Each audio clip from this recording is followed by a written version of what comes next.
una iniciativa de la Secretaría de Educación de Bogotá, de la Oficina de Convivencia Escolar. Ahora Sandra nos va a saludar y a contarles un poco más al respecto.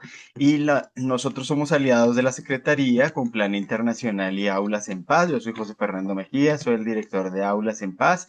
Eh, y hoy vamos a hablar de justicia restaurativa. Y antes de presentar a nuestro maravilloso conferencista, que además es un amigo de hace años y parte de la casa, quería contarles que mañana tenemos la última fecha para quienes no hayan podido asistir a las formaciones presenciales, todavía lo pueden hacer mañana. Vamos a estar en el Colegio Camilo Torres a las 2 de la tarde. Si no se han inscrito, revisen el chat o escríbanos por este chat y les mandamos el link para que puedan hacerlo.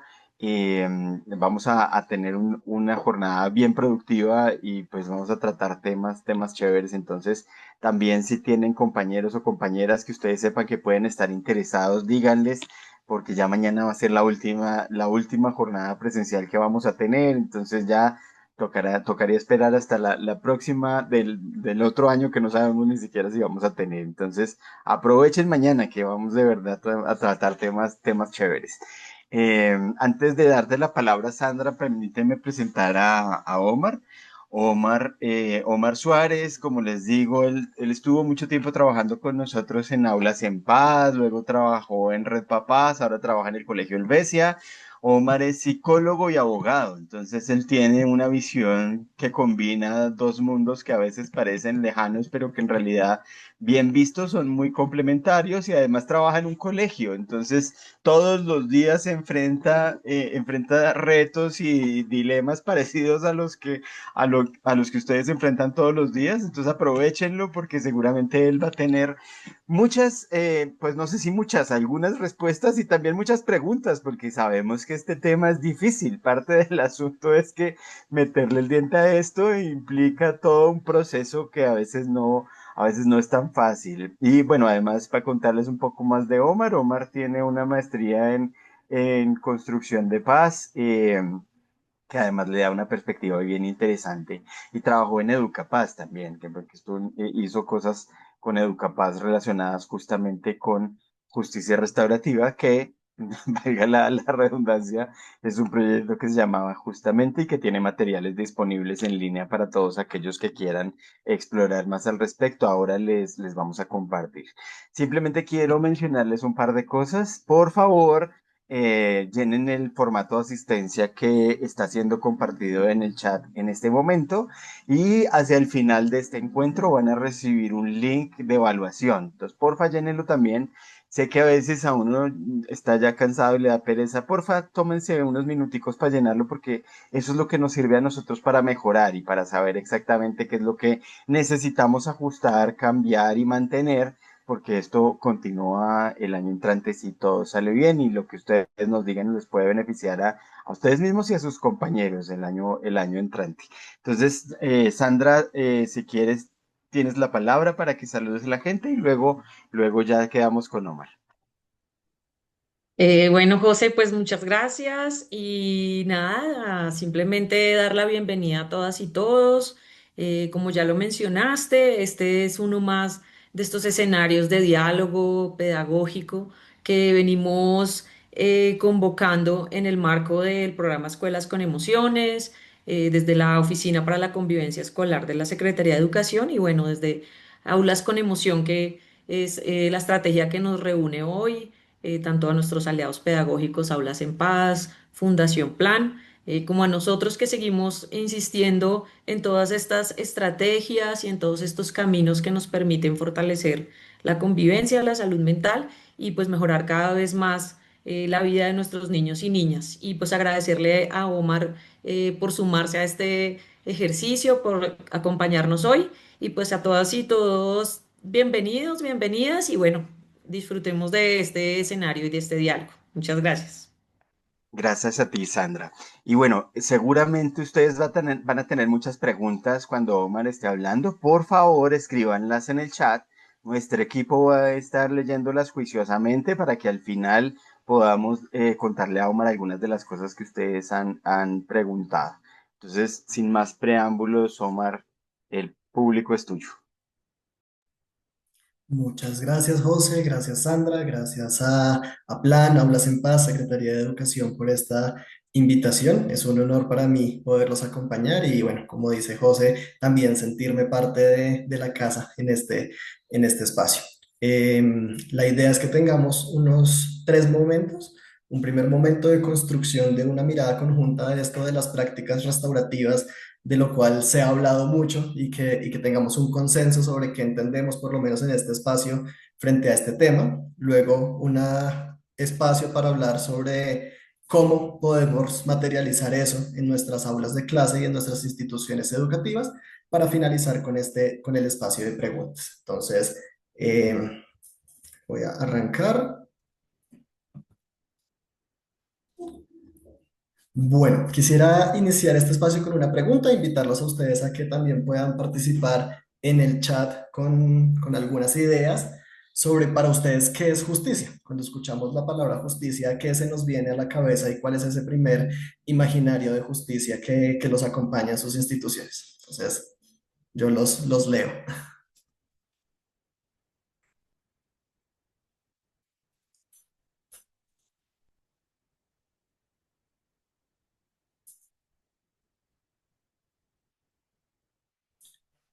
Ok. Por aquí, bienestar integral para todos, respeto de los derechos.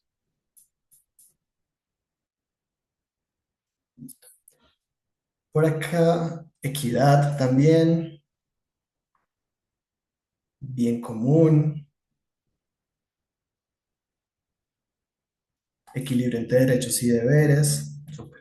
Entonces, hay distintas maneras en las que nosotros podemos acercarnos a la justicia. Una justicia que a veces se entiende como una de estas imágenes como venganza, o cuando decimos también cobrar justicia por mano propia, como este ejercicio de que el otro sufra igual o peor un daño al que yo sufrí.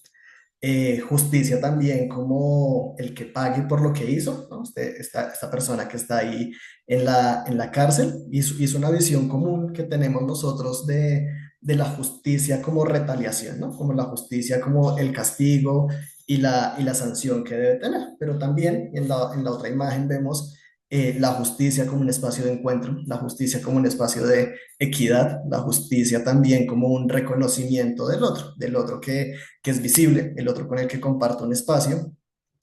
Y hoy quisiera hablarles principalmente de dos visiones de la justicia. Una primera visión que entendemos la justicia como la acción que transgrede una norma y como consecuencia debo aplicar un castigo. Esta es como la visión tradicional, incluso cómo funciona el sistema colombiano de justicia ordinaria, pero también hay otro modelo de justicia que nos permite ver que las acciones, más allá de la transgresión a una norma, es un daño y ese daño es un daño a las personas y requiere una reparación. Y la justicia restaurativa está más hacia esta segunda visión y esta segunda aproximación, y es cómo podemos entender que las situaciones de conflicto, que las situaciones de daño no son una oportunidad de castigo, sino también una oportunidad de aprendizaje. Y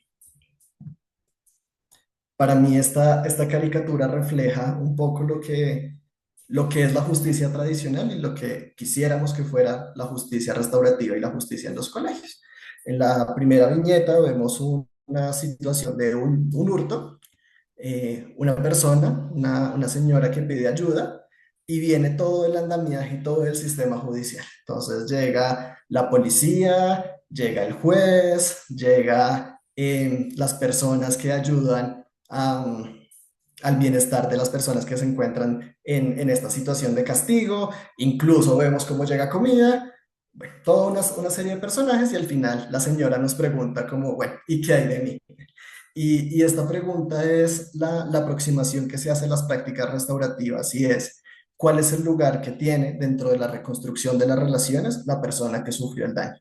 Porque estamos acostumbrados a que cuando pasan estas situaciones nos enfocamos en cuál es el castigo que merece, cuál es la sanción, cuál es la medida disciplinaria, pero a veces olvidamos un poquito cuál es el rol de la persona que está sufriendo y cuál es también la capacidad de agencia y participación que tiene esta persona. Entonces, la invitación desde las prácticas restaurativas y desde la justicia restaurativa es mirar para los dos lados. O sea, también, por supuesto que hay que concentrarnos en la persona que comete la acción y que comete la falta, pero no nos olvidemos de estas personas que han sufrido. Y entonces, como les decía, hay dos grandes lentes que uno podría tener. Desde una mirada punitiva tradicional, nos preguntamos cuál es la norma que se transgredió. Entonces ahí incluso podemos ir a nuestro manual de convivencia y dice falta y cuál es la medida aplicable. ¿Quién es el culpable? Nos interesa bajo este modelo saber quién efectivamente cometió la falta. Esto es importante saberlo, ¿no? No quiero negar que sea importante saber quién participó y quién cometió la falta, pero no debería ser siempre el foco y qué castigo merece. Estas son como las preguntas típicas que uno hace desde este enfoque tradicional o punitivo. Desde lo restaurativo, un poco la mirada, como les decía ahorita, es entender cuál fue el daño, cuál fue esa transgresión que va más allá de la falta, qué pasa en las relaciones. Cuando el otro me insulta, cuando el otro me mira mal, cuando el otro me quita las cosas, realmente qué es lo que se daña aquí en mi interior. Pierdo la confianza en el grupo, pierdo el deseo de estar en ese círculo social, pierdo la motivación para ir al colegio. Entonces es importante entender más allá de la norma que se transgredió, cuál fue el daño real que sufrieron las personas y quiénes están afectados. Y aquí también otro gran cambio que hace la aproximación desde las prácticas restaurativas es los fenómenos sociales y los fenómenos de convivencia justamente son explicados por la relación que tenemos con el otro. Y por eso es importante saber que, y esta es una pregunta un poquito trampa, y es, pues todos nos afectamos. Entonces la pregunta de quiénes son los afectados no solamente es quienes directamente están en esta relación de agredido y la persona que está cometiendo la falta, sino cómo estas acciones nos repercuten a nosotros como comunidad. Y en esa medida, la siguiente pregunta que nosotros podemos plantearnos es, entonces, ¿cómo reparar ese daño? Y aquí, de nuevo, es una lógica distinta porque ya no tenemos el repertorio de sanciones que aplicamos frente a una acción, sino que tenemos que pensar en cada situación particular y en cómo reparar el daño.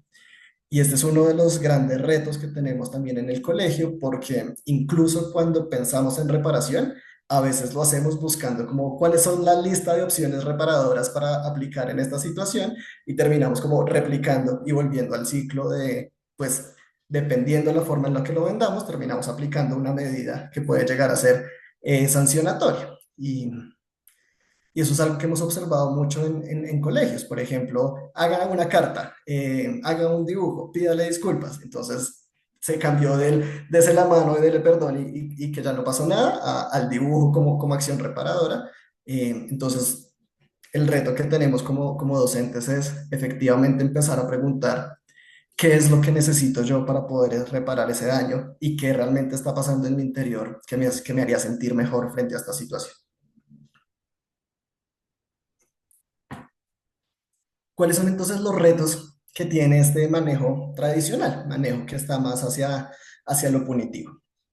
El primero, que los estudiantes empiezan a tener una reacción y una posición a la defensiva frente a la situación. Es decir, si yo ya sé que me van a castigar, mi reflejo inicial va a ser, yo no fui, él empezó primero, es que esto pasó porque él me dijo esto o ella me dijo esto y empiezo a un poco encubrir por temor a la sanción o a la retaliación que puede abrir. El segundo gran reto que tiene el manejo tradicional es yo puedo ocultar información y es decir, en la medida que tengo miedo, tengo cierto temor al castigo que me pueden llegar a poner, entonces omito información que puede llegar a ser importante. Y esto ligado al tercero y es el factor de motivación por el cual yo en el futuro no voy a cometer una falta, no es una interiorización y una decisión de esto está mal, esto está dañando a las personas y quiero cambiar, sino voy a dejar de hacerlo porque si no me sancionan o voy a dejar de hacerlo por temor a no tener esa sanción o esa medida disciplinaria. Y el cuarto, que también estaba vinculado a los anteriores, es, termina pasando un fenómeno que no quisiéramos que ocurriera y es, las agresiones que en su momento fueron visibles, identificables por el docente, terminan ocultándose y llegando a otros lugares como el ciberacoso, porque no quiero que me pillen, no quiero que me descubran frente a esto que estoy haciendo. Entonces, estos son como algunos de los retos que tiene este manejo tradicional, en el cual nos fijamos únicamente en la sanción o la medida disciplinaria que debería tener esta persona. ¿Qué oportunidades entonces tenemos desde lo restaurativo? La primera que yo creo que es un factor diferencial y que lo hemos venido hablando es la participación activa de las personas que están involucradas.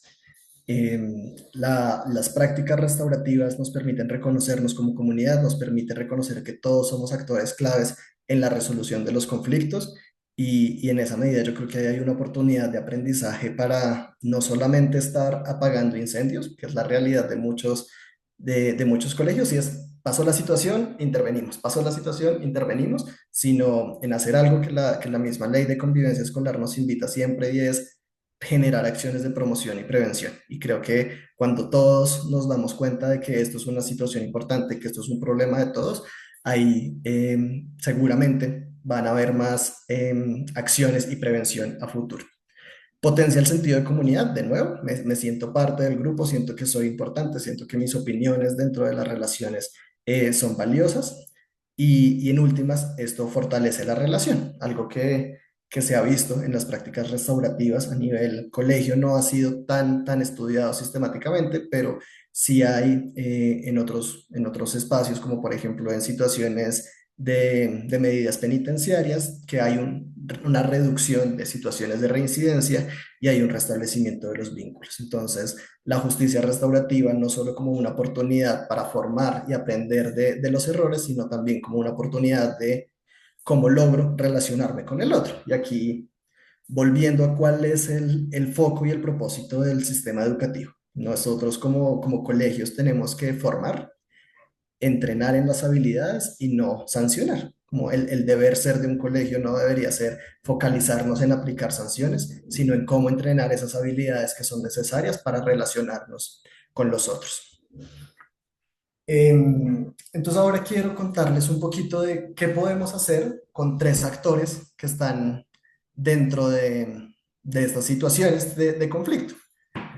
Las personas que han cometido un daño, las personas que han sido agresoras en algún momento, las personas que han sufrido de estas situaciones y la comunidad. Entonces voy a ir uno por uno diciendo qué elementos deberían ser importantes para cada uno de estos actores y poder abordar las situaciones. Entonces, ¿qué hacemos con quienes han causado el daño, con quienes han agredido? Un primer reto es dignificar al agresor, reconocer y ayudarle a recuperar su valor como persona. Y algo que yo suelo decirle a los estudiantes y que creo que todos tenemos presente es, todos en algún momento de la vida hemos causado daño, con o sin intención, pero todos la hemos embarrado, todos hemos lastimado, todos hemos hecho en algún momento sufrir a otro. Y en esa medida, cuando yo reconozco que eso no me hace menos persona, que el haber cometido un error, el haberme de alguna manera cometido esta falta, no me hace menos valioso dentro de la comunidad, que yo soy parte. Es importante hacerlo con las personas que han causado estos daños. Por otro lado, también ayudarle a asumir la responsabilidad. Y de nuevo, esto es un reto porque es primero el mensaje de cómo yo me puedo responsabilizar por lo que hice. Entonces, de nuevo, aquí en las preguntas iniciales, cuéntame qué pasó, cambiar de la pregunta de, bueno, ¿y quién fue? ¿Quién fue primero? ¿O quién hizo tal cosa? Y empezar a tener más la pregunta abierta, curiosa, de qué pasó y cuál es tu rol y cuál fue la participación que tú tuviste dentro de esta situación. Entonces, es importante una vez yo lo reconozco y lo reivindico como persona valiosa dentro de la comunidad, ayudarle a que él reconozca esa falta. Y posterior a esto es, listo, yo reconozco que la embarré, pero ¿cómo me hace sentir esto? Es como, sí, yo lo hice y qué, o sí, yo lo hice y me siento mal, o quisiera que algo fuera distinto. Y aquí hay una aproximación que a veces es difícil de manejar y tiene que ver con cómo cambiar el enjuiciamiento o la culpabilización por un reconocimiento de responsabilidad y arrepentimiento. Entonces, ¿Cómo logro yo despertar en las personas, en los estudiantes, esta sensación de que eso que hice no estuvo mal, eso que hice rompió, transgredió un límite, eso que yo hice me hace sentir incluso mal a mí como persona por haberlo hecho? Entonces, no es solo, sí, yo fui, yo le pegué, yo le quité esto, yo le dije tal palabra, sino yo lo hice y me siento arrepentido por lo que pasó. Y posterior a eso, entonces, es la invitación a pensar cómo puedo reparar ese daño. Y esto es lo más difícil que yo veo en la práctica, porque las alternativas de reparación a veces son castigos. Entonces ellos empiezan a pensar, y es un poco la lógica de, no estoy acostumbrado a que me pregunten yo qué podría ser distinto para que el otro se sienta mejor, sino que estoy esperando a que el adulto me diga yo qué sanción merezco o qué podría ser en este momento. Entonces, cuando uno vuelve al estudiante parte de la solución, que ellos están involucrados en cómo poder enmendar ese daño, cómo poder construir un escenario distinto, suelen ser muy creativos y tienen varias ideas. Entonces, aquí uno les puede dar pistas, por ejemplo, con una generación creativa de opciones, una lluvia de ideas de, no sé, piensa en por lo menos 15 formas de cómo podría reparar este daño. Y al principio cuesta, pero poco a poco se puede ir llegando a ese espacio. Algo que también sirve como preguntas en este momento es, ¿qué me hubiese gustado recibir a mí si yo hubiese sido la persona que recibió esta falta? Y muchas veces nos damos cuenta que lo que necesitamos no es la matrícula condicional, no es el llamado de atención, sino entender por qué me trató de esa manera, que se comprometa que esto que me pasó a mí no vuelva a pasar. Y cuando yo reconozco eso que me hubiese gustado tener a mí, pues va a ser mucho más fácil también ofrecérselo a las otras personas. Entonces, la primera invitación a veces es reconozcamos qué está pasando en nuestro mundo interior y de esa manera poderle ofrecer una alternativa de reparación al otro. Algo que también suele ser útil en estos espacios es invitarlos a pensar como en el opuesto. Entonces, no sé, utilicé un grupo en el cual nos burlábamos de las características físicas de otra persona. Entonces, algo que puedo hacer ahora es un grupo donde resaltemos las cualidades y las potencialidades que hay dentro de nuestros compañeros de clase. A veces pensar en el opuesto también es una alternativa para la reparación. Entonces aquí un gran reto es cómo sacarlos a ellos mismos del discurso de sí cometí la falta y qué y esperar la sanción, sino responsabilizarlos, ayudarles a que eso que pasó les genere empatía, arrepentimiento y que en esa medida surja en ellos el deseo y la motivación de querer ayudar al otro y buscar su bienestar. Y aquí algunas acciones que hemos hecho, un poco lo que decía José dentro de la apuesta de justamente y también el trabajo con algunos colegios. Una cosa que suele servir para preparar a las personas para los encuentros restaurativos es planear cómo va a ser ese encuentro. Y de nuevo, aquí es la preparación donde por un lado trabajamos con el agresor en la reparación, por otro lado, como ya lo veremos, trabajamos en quien ha sufrido en cómo recibir estas acciones de reparación, pero también en el encuentro. A veces cuando hablamos de justicia y de prácticas restaurativas nos enfocamos en cómo debería ser el encuentro, pero es clave la preparación para llegar a estos espacios. Una alternativa que pueden hacer es una carta y en las cartas les preguntamos a los estudiantes que han cometido una falta con unas preguntas guiadas, cómo podrías escribirle a esa persona que has ofendido, a esa persona que has dañado para buscar esa forma de reparación. Y estos son los pasos que suele incluir esa carta. Por un lado, asumir la responsabilidad. Yo no sé qué, reconozco que pasó esto, manifestar el arrepentimiento, dar una explicación de lo que sucedió y aquí uno toca como una fibra delgada entre la explicación y la justificación.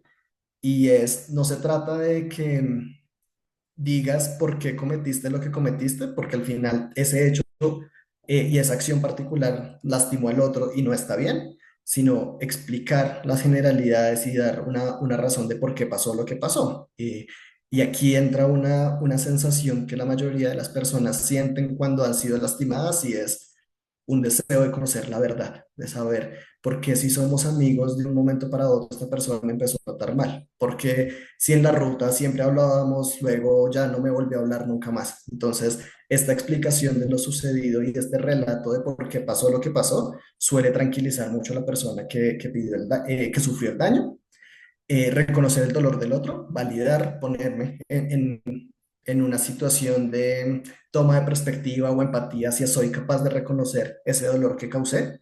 En este momento también sirven mucho, por ejemplo, las situaciones hipotéticas.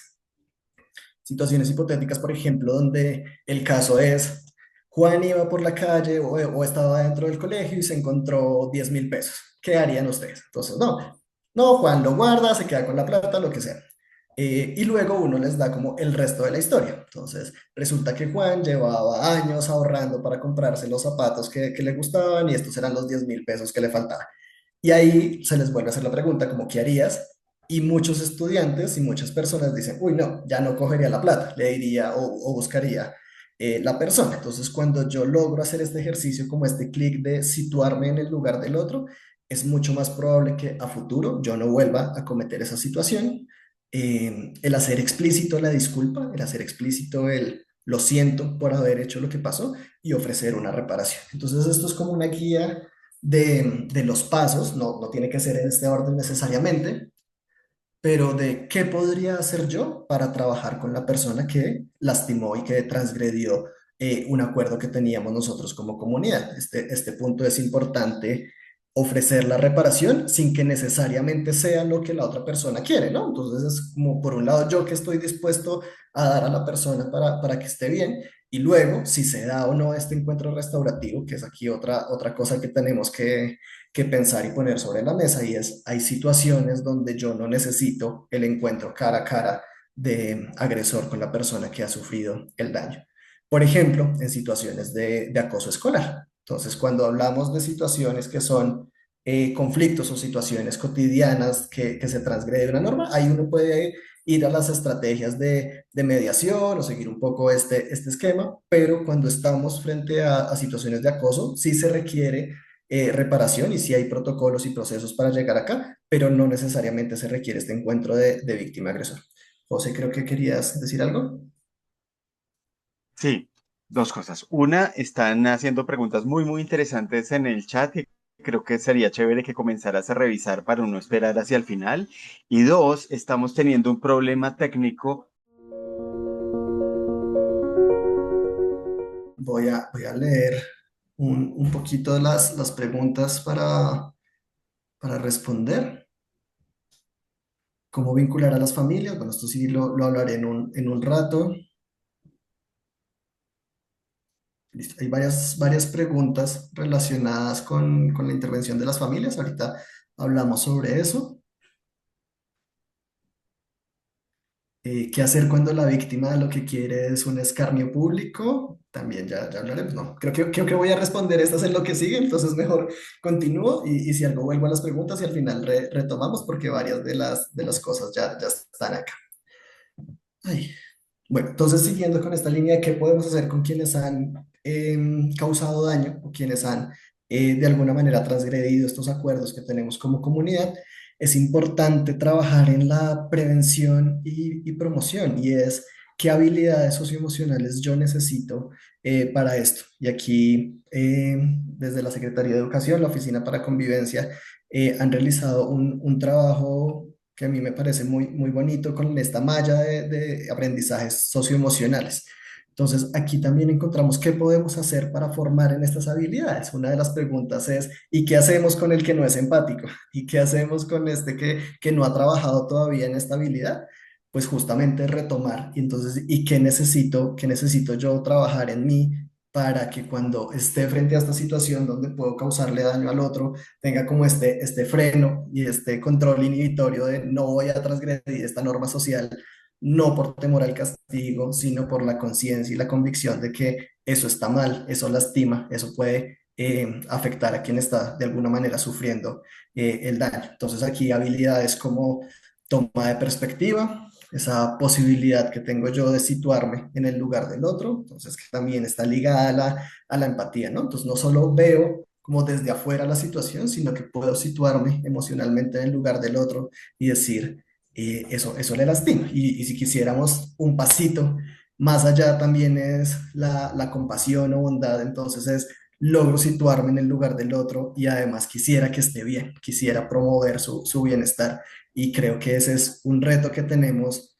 y las prácticas restaurativas no funcionan y no tendrían un efecto si previamente no trabajamos en el desarrollo de estas habilidades que son necesarias para estar con el otro. Entonces, más allá de cómo reparamos la relación, yo creo que la clave está en cómo dejamos de romperla tanto, para que cuando ya va a pasar que en algún momento con o sin intención lastimemos, pero que cuando lastimemos ese ejercicio de arrepentimiento también sea más fácil porque logro ponerme en ese lugar. Y aquí también era otra pregunta de qué hacer cuando no quiere reconocer, ¿no? Yo voy con el no hasta las últimas, yo no fui, yo no fui, yo no fui, lo niego, así me muestran todas las pruebas, yo no lo voy a hacer.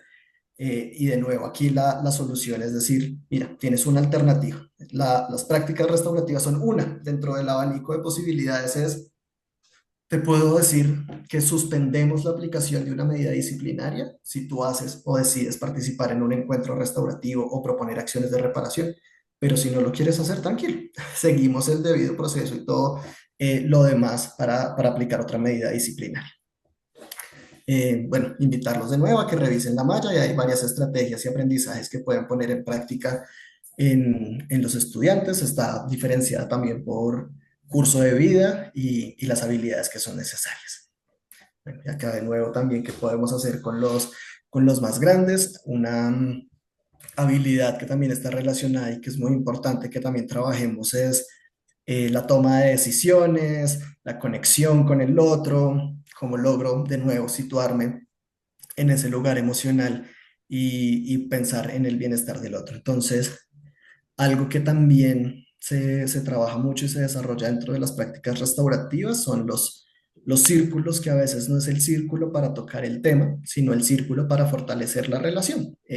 Conozcámonos como curso, qué le gusta a él, cuáles son las afinidades del otro, qué le da rabia, que lo pone triste, cómo está compuesta su familia, no sé, cómo tengamos espacios también para reconocer el otro con el que compartimos espacios y en el círculo todos estamos igual, todos somos valiosos, todos somos reconocidos, todos podemos vernos los unos con los otros y creo que estos espacios no solo para apagar incendios, sino también para sembrar y construir comunidades mucho más pacíficas.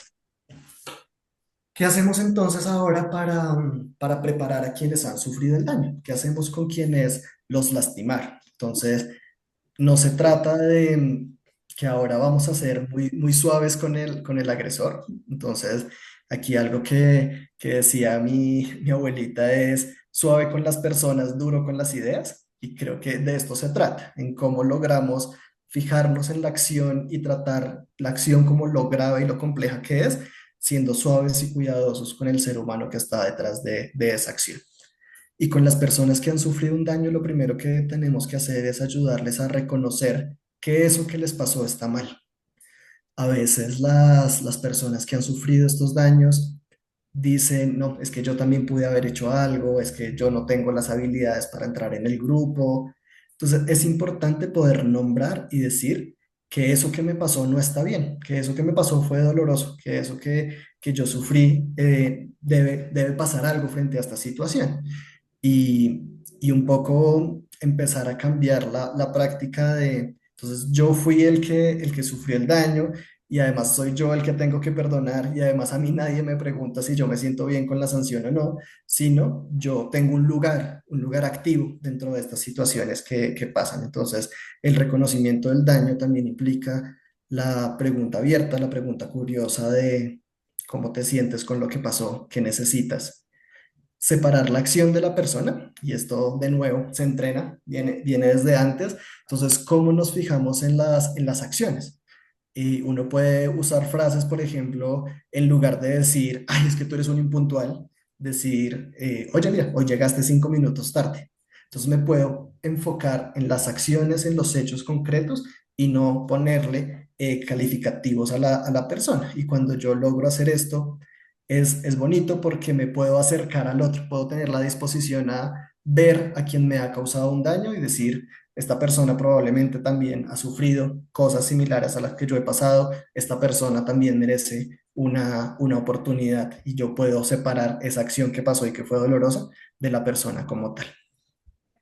Eh, Identificar qué necesito, aquí es un trabajo de nuevo, con lo que pasó. Y también había una pregunta: ¿qué hacer cuando quien sufrió el daño lo único que quiere es el escarnio público o el señalamiento de otro? Y este yo creo que es el mayor reto de las prácticas restaurativas y es cómo cambiar una cultura que es punitiva. Es decir, el papá que dice, yo quiero que lo mínimo que pase es la expulsión, la familia que dice, bueno, ¿y cuál es la sanción que va a aplicar el colegio?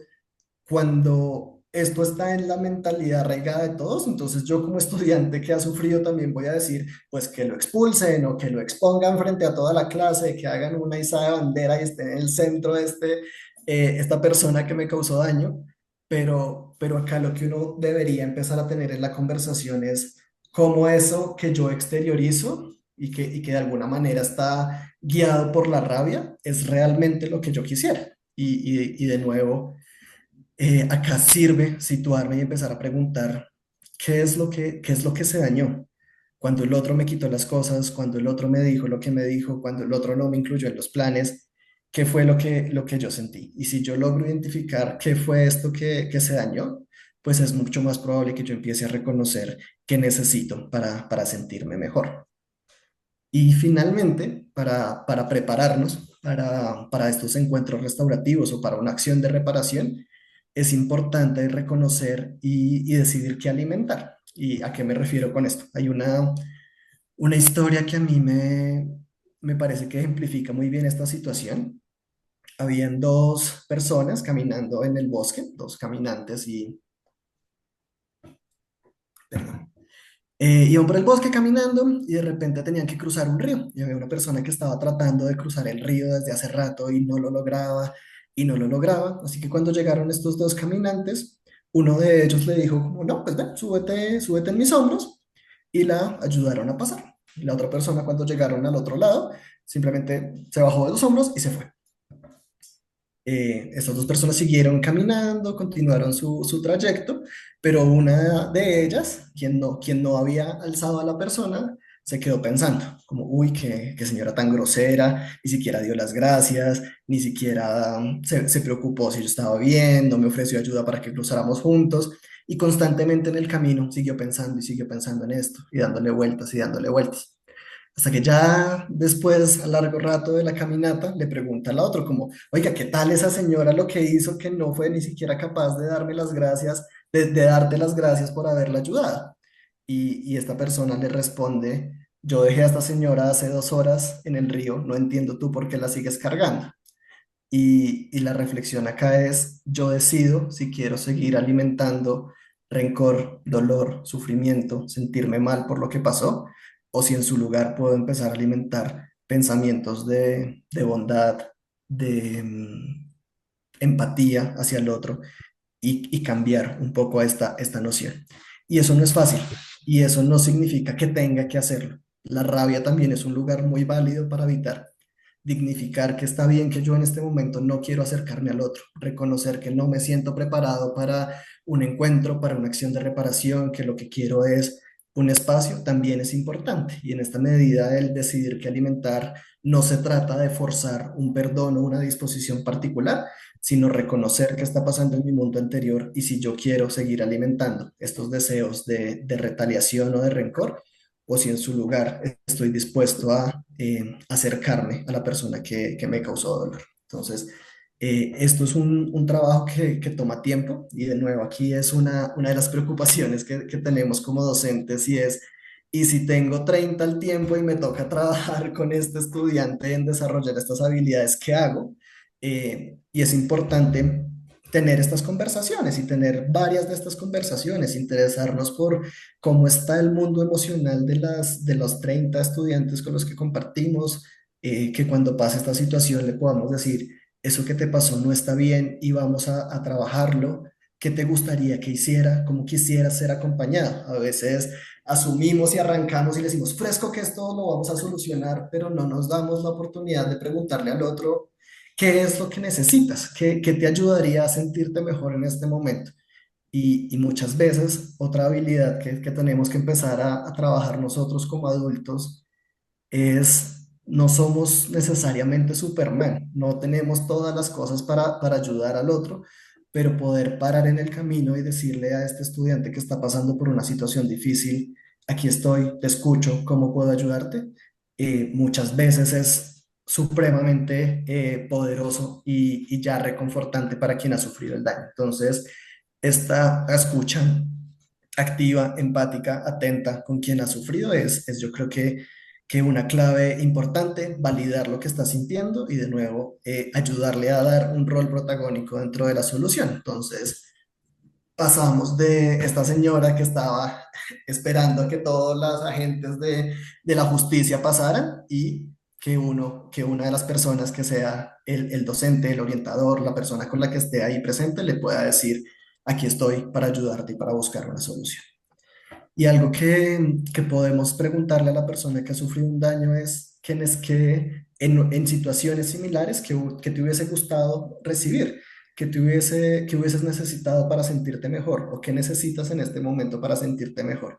Necesito que me cuenten por qué pasó lo que pasó, necesito, bueno, darles ahí la oportunidad y recanalizar las opciones punitivas. Entonces, ¿realmente lo que quieres es que el otro sufra lo que tú sufriste?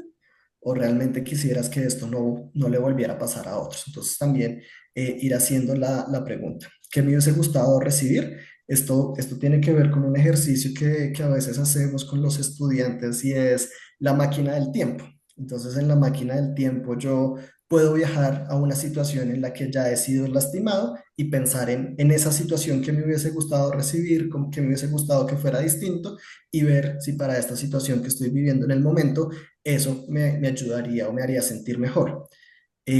Cómo me hubiese gustado que me trataran. Y aquí también es importante quisiera que me escuchen, quisiera que me dieran un espacio valioso de la clase para poder participar, quisiera que compartiéramos más tiempo juntos y cómo me sentiría reparado. Entonces, una vez trabajamos en estas preguntas y en estas acciones, ya estamos preparados, ahora sí, para un posible encuentro o una junta o un círculo restaurativo, que es lo que tradicionalmente hablamos. Entonces, con las personas que han causado el daño, trabajar en eso, asumir la responsabilidad, deseo de reparación, intención de cambio. Con las personas que han sufrido, entonces con ellos también trabajar en quisiera o no este encuentro, con qué me gustaría ser reparado y si estoy dispuesto a empezar a trabajar en esto. Y aquí ahora quisiera pasar al rol de la comunidad.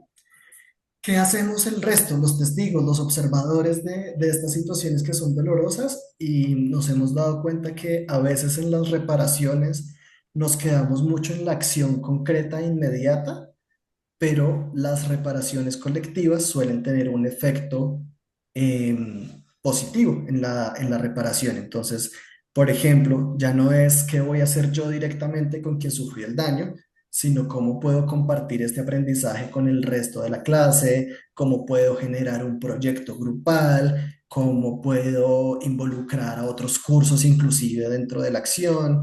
Entonces, ejemplos de reparación colectiva, pensar en una situación donde, no sé, en el fútbol terminamos en una pelea y entonces ya no es la acción concreta con la persona que yo transgredí, la persona que yo afecté, sino es una reparación de cómo en el colegio podemos hacer un proyecto para fútbol en paz o cómo podemos hacer un proyecto para relacionarnos distinto en los espacios de recreo para que entonces ya no sea todo solo fútbol, sino que tenemos otros proyectos para divertirnos. Y estas acciones colectivas muestran un aprendizaje de la situación más allá de la acción concreta de reparación.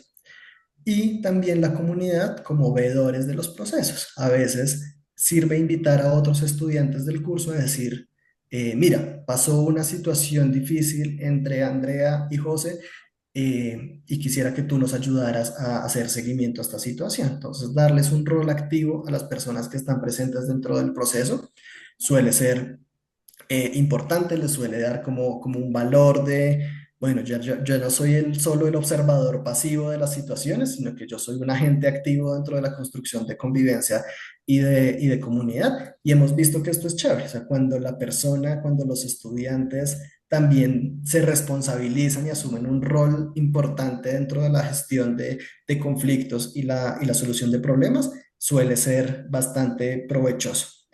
Y también importante en la comunidad que ellos tengan mayores mecanismos para contar lo que pasó. Entonces, de nuevo, este temor que está todavía presente en los colegios es que es el sapo, es que el que cuenta le va a ir mal. Entonces, no, el que cuenta es chévere, el que cuenta es el que puede lograr transformaciones, el que cuenta y el que logra integrar a la comunidad efectivamente logra que resolvamos los problemas. Muchas veces como adultos no nos damos cuenta de algunas situaciones que están pasando y es importante poder tener reporte y feedback de los estudiantes. Entonces, la reparación colectiva también, cómo podemos reparar eso que parece difícil de reparar. No todo tiene una acción directa de reparación. No es entonces, si lo cogió, entonces devuélvalo, si lo rompió, entonces compre otro. Sino hay cosas que no se pueden reparar. ¿Cómo reparo yo la confianza en el otro? Y a veces estas acciones colectivas me permiten eso, me permiten volver a confiar en que mi salón es un lugar seguro, mi colegio es un lugar seguro, y por eso les invito como a pensar no solo en la reparación directa con quien sufrió el daño, sino también acciones que puedan beneficiar a toda la comunidad. Entonces, ahora sí, ¿qué hacemos cuando nos hemos preparado todos para los encuentros restaurativos, para el círculo? Eh, Primero es voluntario. Las personas que deciden estar en ese espacio están ahí porque quieren, porque deciden darle una oportunidad a esta forma y esta aproximación a la justicia, porque creen que en el cambio y en la conversación y en el diálogo con el otro se puede restablecer esa relación. Debe ser informado. Yo tengo que saber por qué estoy aquí, cuál es el propósito previo a la reunión. Tiene una estructura particular. Yo creo que como sociedad estamos muy acostumbrados a ir directo al asunto. Entonces, ¿cuál fue el problema? Bueno, ¿quién empezó? ¿Dónde fue? Los encuentros restaurativos nos invitan un poco a primero reconocer quiénes estamos en ese espacio. Y a veces uno empieza con una pregunta de, bueno, cuéntenos algo bonito que le haya pasado en su día hoy. Cosas que no necesariamente estén relacionadas con ese tema que uno quiere tratar, pero que sí nos permiten de nuevo ese ejercicio de humanizar y dignificar al otro y reconocer que es quienes estamos en esta situación somos seres humanos que también nos sentimos afectados. Entonces, en la estructura de ese encuentro que se tenga, reconocer las reglas. Digan, entonces, en este espacio vamos a respetar la palabra del otro, en este espacio no vamos a decir groserías, en este espacio vamos a formalizar estos acuerdos, en este espacio puede ser un espacio confidencial y de acuerdo para quienes estemos involucrados. Entonces, previamente a los encuentros es importante que uno llegue con ese como con un libreto, con un guión de cómo se puede dar este encuentro. Entonces, también validar las emociones, reconocer que a veces llego con rabia al espacio y cómo puedo regularme un poquito, cómo puedo decantar eso que está pasando. Y luego sí, entrar a escuchar a las partes. Entonces, la pregunta de nuevo, ¿qué pasó? No desde el juicio, sino explorar cómo podemos solucionar esta situación, qué ideas tienen, generación creativa de opciones. De nuevo, aquí es entrenamiento previo en el desarrollo de las habilidades. Y por último, el cierre. Entonces, ya no es de una qué medida vamos a aplicar, sino cómo nos reconocemos quienes estamos en este espacio, cuál es la situación particular que nos convoca, cómo la entendemos cada uno de nosotros, para después sí poder decir cuáles son las acciones y las medidas que se van a aplicar, las acciones reparadoras. Y desde las prácticas restaurativas, el poder de lo simbólico es súper importante. Entonces, cómo formalizar, cómo visibilizar que esto que nos pasó quedó atrás, extraemos aprendizajes y lo restaurativo entendido como restaurar no es volver necesariamente al lugar en el que yo estaba antes, sino restaurar también es reconocer esas cicatrices que quedan en mí, que me ayudan a construirme como persona y a seguir adelante sin recordar esa situación desde la rabia, desde el odio, el resentimiento, sino como un aprendizaje que me dejó en mí y que a partir de eso puedo seguir adelante. Y es la visión de la reconciliación, no como volver a ser amigos, sino también la reconciliación como nuestra relación deja de estar mediada por esa situación particular. Entonces, no somos mejores amigos, pero si nos ponen en un trabajo en clase lo podemos hacer bien y tranquilos. No necesariamente vamos a volver a esa relación de noviazgo que teníamos, pero puedo compartir un espacio de amigos donde estemos todos. Y eso a veces en lo simbólico es importante porque nos permite hacer ese cierre, hacer esa conexión de que esto que pasó ya lo tramitamos y ya hemos reconstruido una nueva visión de cómo entendemos esa situación que fue dolorosa. Y pueden ser cosas chiquitas. Vamos después de este acuerdo a comernos un helado. Vamos a pasar un tiempo en el descanso. Vamos a darnos una carta.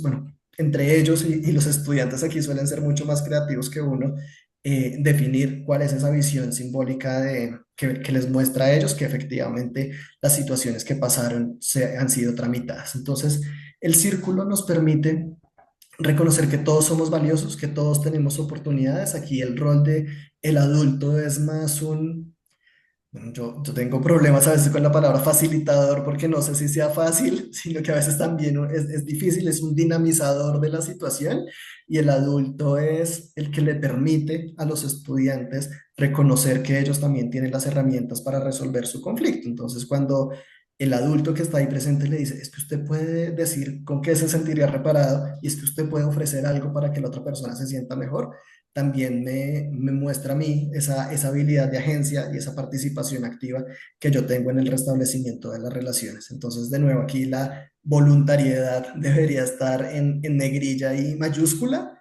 porque si no hay una intención, es muy difícil que esto pase. Y a veces me acuerdo de un chiste de psicólogos, de cuántos psicólogos se necesitan para cambiar un bombillo, y es como uno, pero se necesita que el bombillo quiera cambiar. Entonces, aquí es clave que haya un deseo de que yo quiero que esta relación sea distinta, yo quiero llevarme bien con el otro, yo quiero que este curso sea amable y si logramos hacer eso, el cambio se va dando, fluye, fluye, fluye. Entonces, le damos la vuelta al juicio, a la sanción y empezamos a trabajar en el entrenamiento de habilidades. Entonces, aquí de nuevo retomo acciones que nos propone la malla y es cómo desarrollo yo esa habilidad al estudiante que le cuesta poner el límite, que necesito trabajar con él, al estudiante que le cuesta escuchar, que necesito. Y muchas veces estamos en deuda porque pensamos que lo socioemocional y ciudadano se da como por ósmosis en la interacción con el otro. Y no, tenemos que hacer una pausa y entrenar la habilidad. Necesitamos tener espacios para escucharnos el uno al otro, necesitamos tener espacios para comunicarnos de manera asertiva, entrenar, por ejemplo, en las frases yo siento. Entonces, es una estructura que se usa en aulas y en distintos espacios donde yo coloco yo, la emoción que estoy sintiendo, cuando la acción de la otra persona y quisiera que. Y eso se entrena, porque a veces el tono en el que decimos las cosas también es importante. La forma en la que comunicamos las cosas es clave y esta comunicación asertiva implica cómo yo logro ejercer mis derechos y los del otro sin transgredirlo, sin hacerle daño.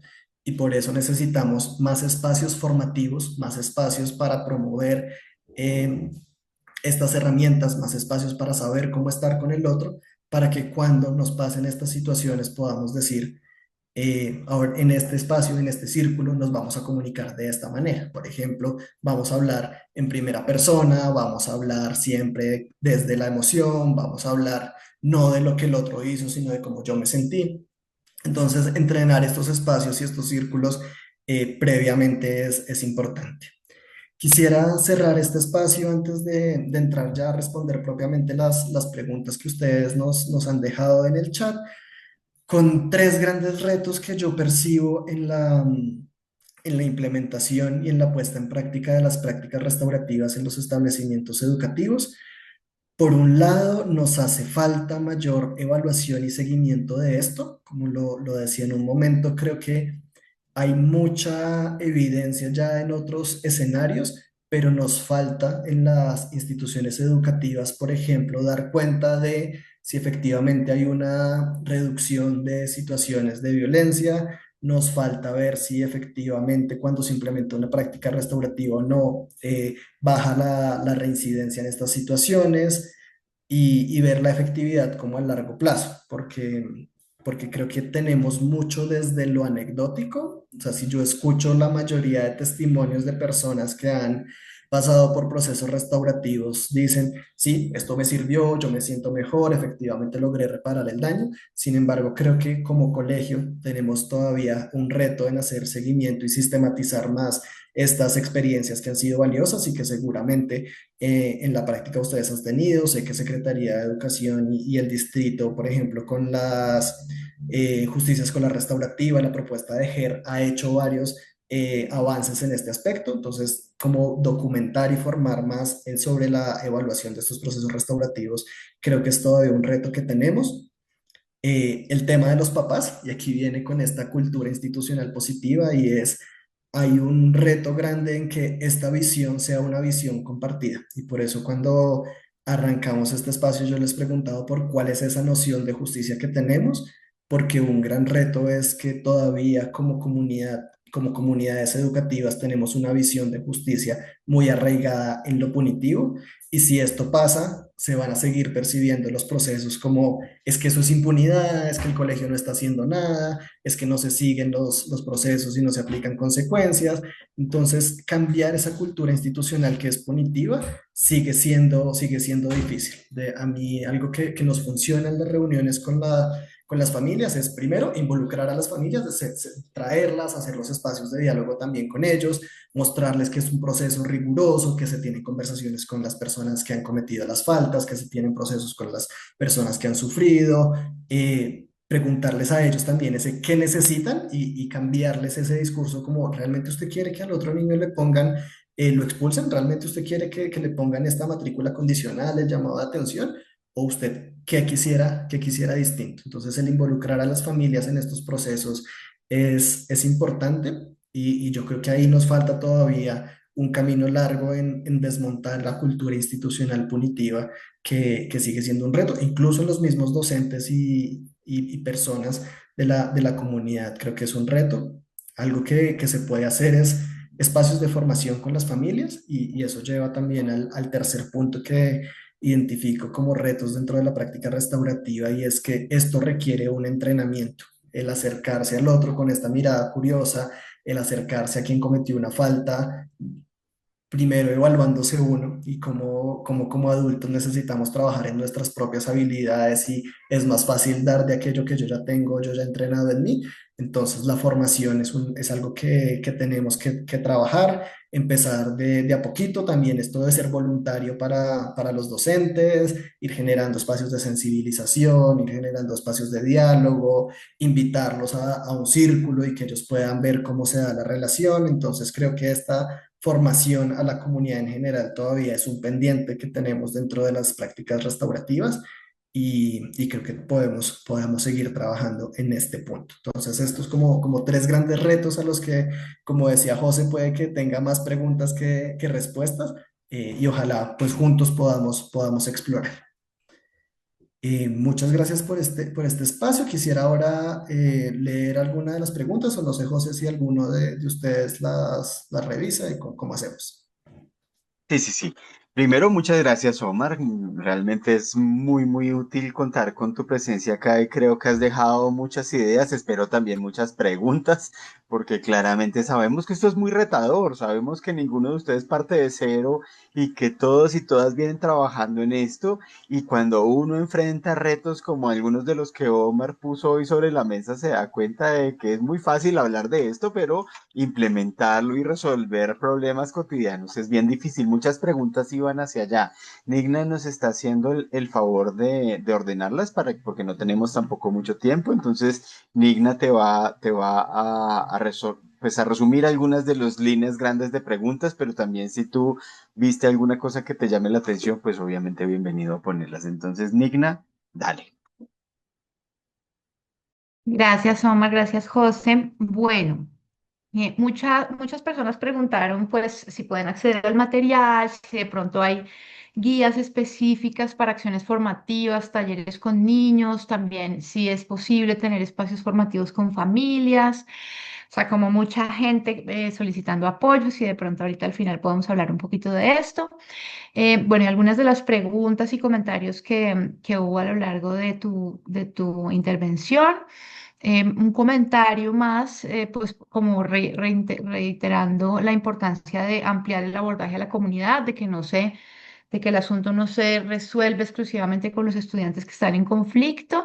Y algo que me pareció chévere de lo que comentaba esta persona, este profe, es que esto facilita que el estudiante sea reintegrado más allá del estigma del hecho que ocurrió. Entonces, de pronto pensaba yo que sería interesante hablar sobre un poquito que profundizara sobre esto, cómo la justicia restaurativa ayuda también a desestigmatizar a las personas que han cometido errores. Por otra parte, muchas personas también se refirieron al hecho de pues las dificultades que representa trabajar con las familias cuando hay esta cultura punitiva en las familias y bueno, si hay algunas herramientas que se puedan usar para empezar a desmontar esta cultura de la justicia punitiva. También alguien preguntó sobre em, la diferencia entre los ejercicios de mediación y las prácticas restaurativas. ¿Cuáles tú podrías identificar que son, digamos, particularidades de estos dos ejercicios?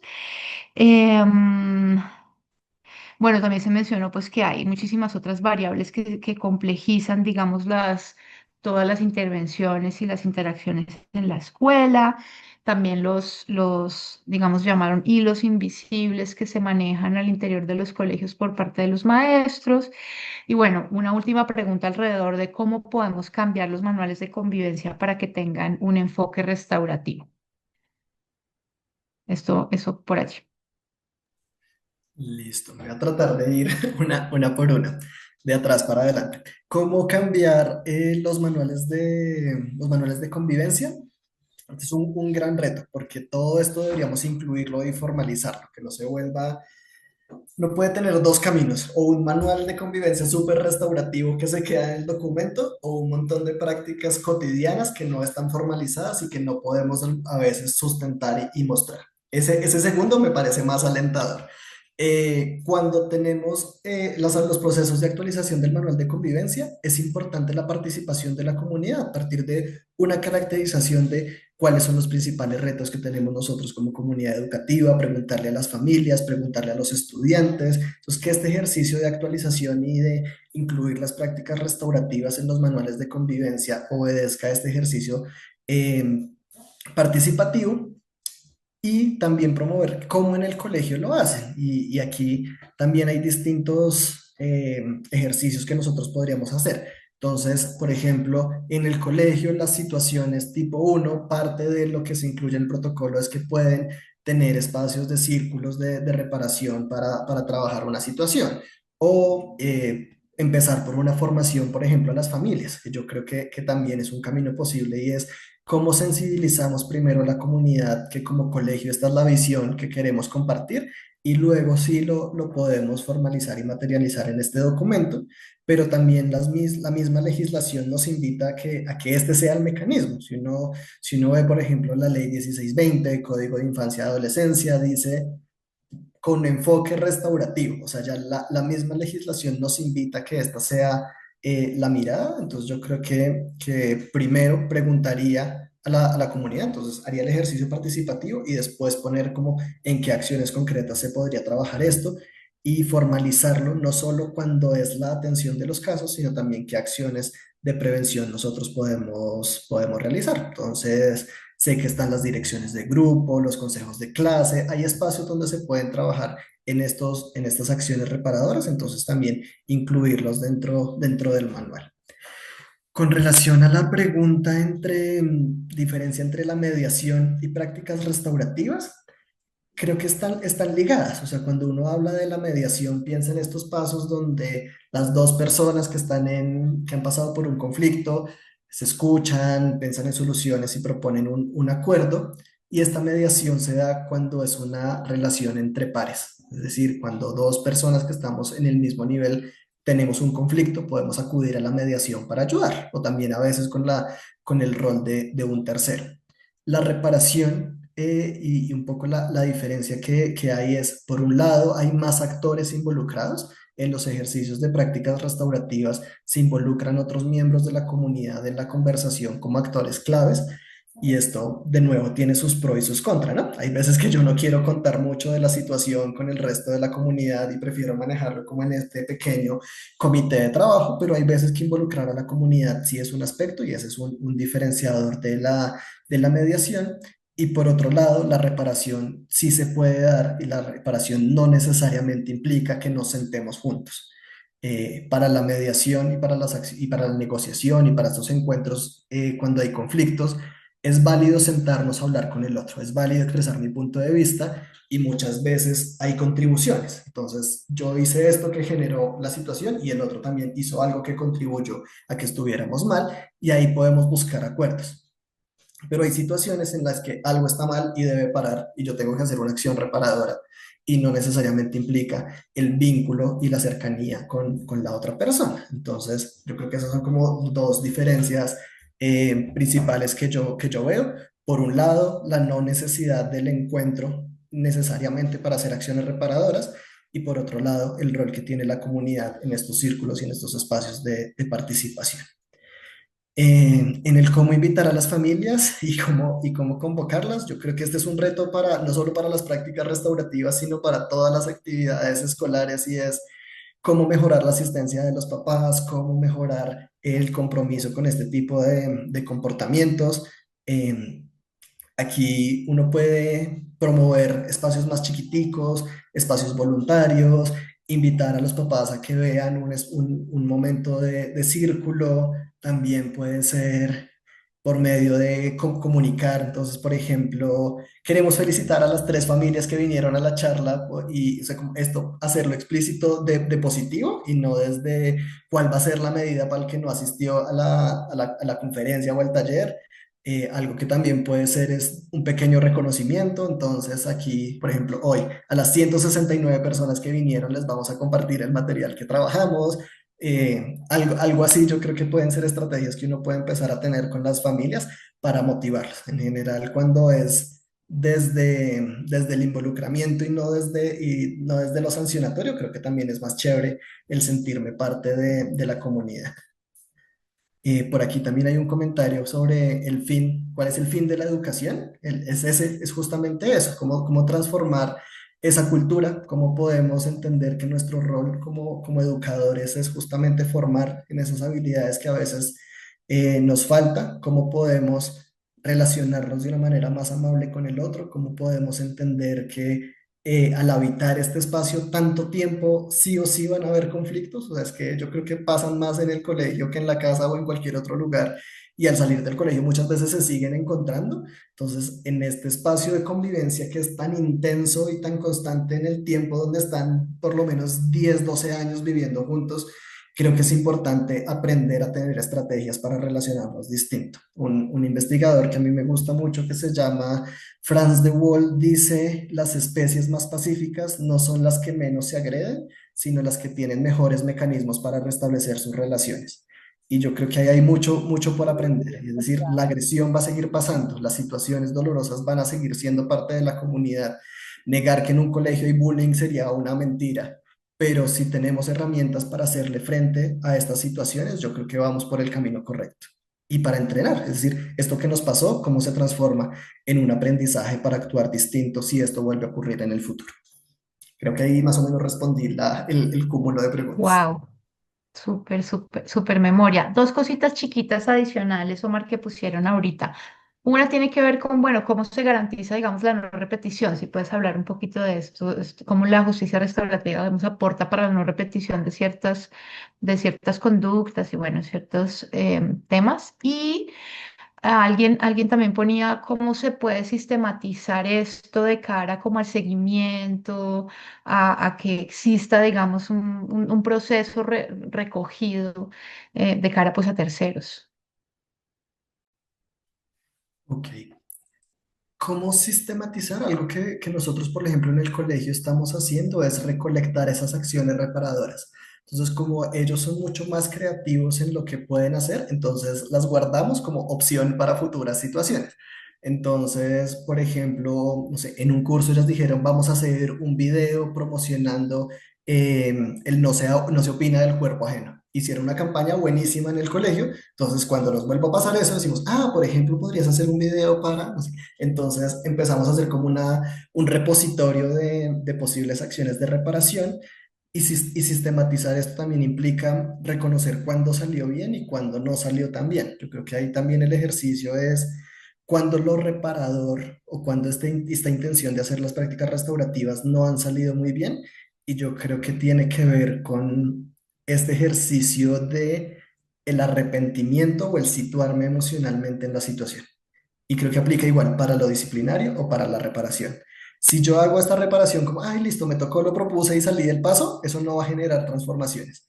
Pero si yo cuando me colocaron la matrícula condicional, dije, pues pucha, yo tengo que cambiar y tengo que hacer algo distinto, o esta acción reparadora efectivamente me permite vincularme distinto con el otro, ahí es que hay cambios. Entonces yo empezaría a hacer seguimiento de estos casos y ver qué pasa unas semanas después y hacer seguimiento. Por ejemplo, la semana después de la acción reparadora, pregunto 3 veces a la persona cómo van las cosas, la siguiente le pregunto 2 veces, la siguiente le pregunto una vez, entonces así voy haciendo ese seguimiento de si efectivamente la medida reparadora que yo implementé está teniendo un efecto y preguntarle también a otros actores. Entonces, como invitamos a la comunidad, también podemos tener como o un diario de campo o un seguimiento de estos estudiantes que hacen la veeduría de cuéntenos ustedes del salón cómo ha visto si estas prácticas restaurativas sirvieron o no. Y esto está vinculado con la no repetición. O sea, no es claro ni es 100% que si uno hace una acción reparadora no vuelva a pasar, pero sí es mucho más probable que si yo reconozco que mi acción le causó daño al otro, si yo me siento mal por lo que hice y si yo me esforcé por el bienestar del otro y el otro entendió por qué estaba pasando esto, es mucho más probable que en el futuro esto no se vuelva a repetir. Y a veces el compromiso de no repetición es la acción reparadora en sí mismo. Es decir, yo lo que quiero es que esto que me pasó a mí no le pase a nadie más. Entonces no necesito que me haga un dibujo, no necesito que me explique, no necesito, pero necesito que eso que usted me hizo a mí no se lo vuelva a decir a nadie más o no se lo vuelva a hacer a nadie más.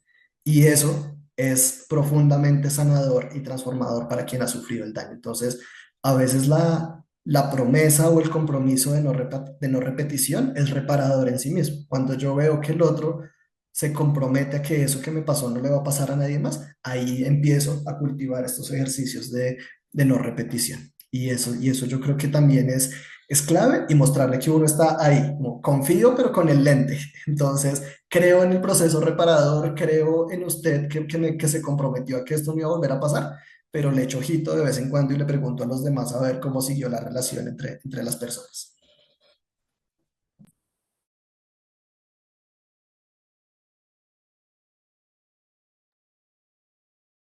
Súper, muchas gracias, hermano. Muchas gracias, Digna, también por las preguntas. Podríamos quedarnos hablando aquí mucho tiempo de esto. De hecho, creo que hay que pensar algunas acciones de seguimiento para profundizar en algunas de estas cosas y las preguntas que quedan abiertas. De golpe, algo donde podamos hablar de casos específicos y estudiarlo, porque claramente cuando esto se aplica efectivamente en la realidad es que comienza a ser bien, bien interesante.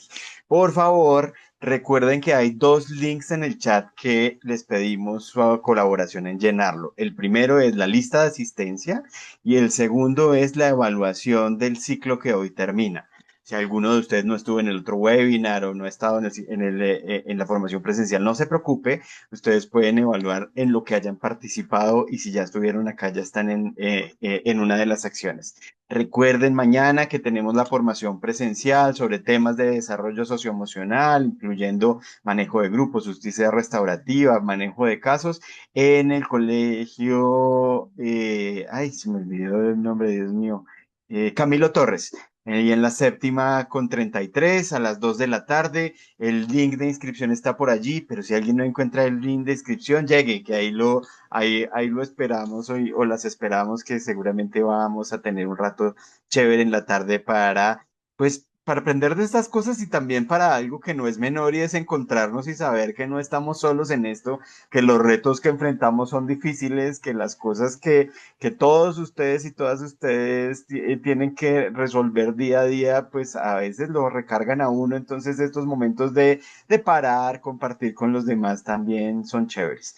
Porfa, link de asistencia, porfa. Link de evaluación. Muchas gracias, Omar. Como siempre, aprendemos un montón de ti. Me quedo con preguntas para que hablemos después con un cafecito, porque aquí no hay tiempo y invitamos a los que quieran unirse, obviamente, también, sí, sin ningún problema. No sé si se me queda algo en el tintero, algún anuncio parroquial que haya que hacer o algo que no, creo que está todo.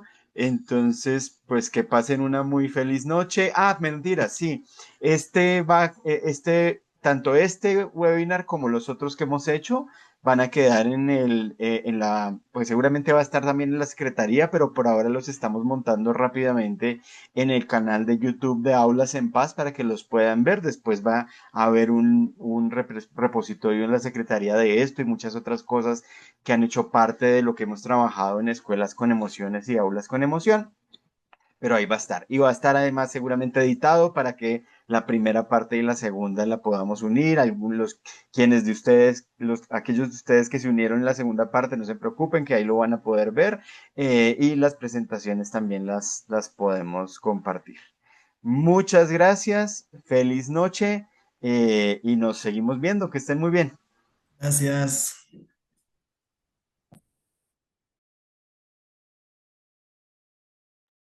Gracias. Ay, perdóname, Sandra, que no te vi.